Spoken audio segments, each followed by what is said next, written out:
रंजना राणा। मैं पेशे से एक अनुवादक हूँ।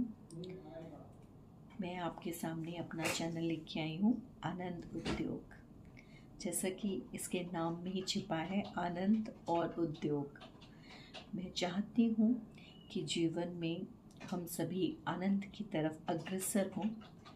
आनंद एक ऐसी स्थिति है जिसे हम सभी चाहते हैं कि वो सदैव बनी रहे, लेकिन जीवन के विभिन्न संघर्षों के चलते अक्सर वो स्थिति डावाडोल हो जाती है, या हम उस स्थिति से मिलते तो हैं लेकिन उसका समय उतना नहीं होता जितना हम चाहते हैं।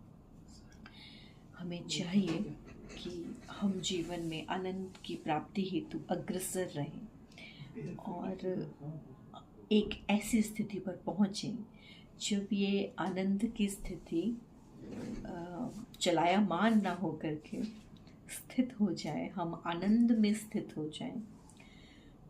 और ऐसा चाहना भर से नहीं होता, इसके लिए उद्योग अर्थात परिश्रम करना पड़ता है। और इसलिए आनंद उद्योग की आवश्यकता जीवन में सदैव विद्यमान रहती है। आनंद एक क्या है? हम सब जब खुश होते हैं तो हम सभी कहते हैं कि हाँ, हम आनंदित हैं, लेकिन आनंद बहुत गहरा शब्द है। आनंदित होने के लिए इंसान को, व्यक्ति को पदार्थों की आवश्यकता से ज़्यादा उसके मानसिक रूप से सबल, सुदृढ़, पुष्ट और स्वस्थ होने की आवश्यकता होती है, क्योंकि आनंद जो है वो पदार्थ सापेक्ष नहीं होता। आनंद जो है वो बुद्धि के एक आयाम से रूपायत होता है। आनंद कैसे मिले इंसान को? क्या साधनों की बहुलता हमें आनंद दे सकती है? इंसान की आवश्यकताएं कम होती हैं, लेकिन इंसान के जो है चाहते बहुत सारी होती हैं। तो कभी कभी जब चाहते इंसान पर हावी हैं तब भी आनंद क्षीण होता है। कभी कभी चाहत नहीं है तब भी आनंद क्षीण होता है। तो ऐसा क्या करें कि जीवन में आनंद रहे? हम इसी खोज में इस चैनल के माध्यम से निकले हैं। हम आपसे बातें करेंगे, अपनी बातें आपसे साझा करेंगे और चाहेंगे कि आपका यदि कोई विचार है तो आओ आप हमसे साझा करें।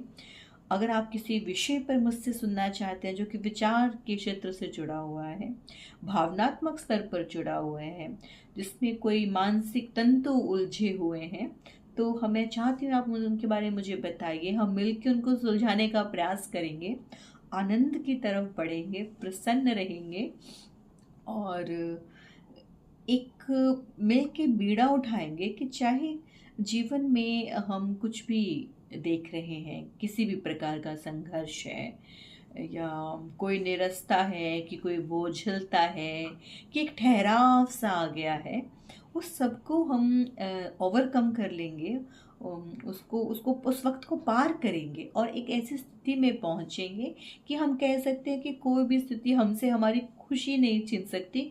खुश रहना हमारा अधिकार है और हम खुश ही रहेंगे। इन्हीं विचार के साथ मैं आज अपनी वाणी को विराम दे रही हूँ। अगले अंक में फिर पुनः मुलाकात होगी। हम इन्हीं विचारों से आगे बढ़ेंगे और अधिक विस्तार से एक एक बिंदु पर चर्चा करेंगे कि ऐसा क्या किया जाए कि खुश रहा जाए। नमस्कार।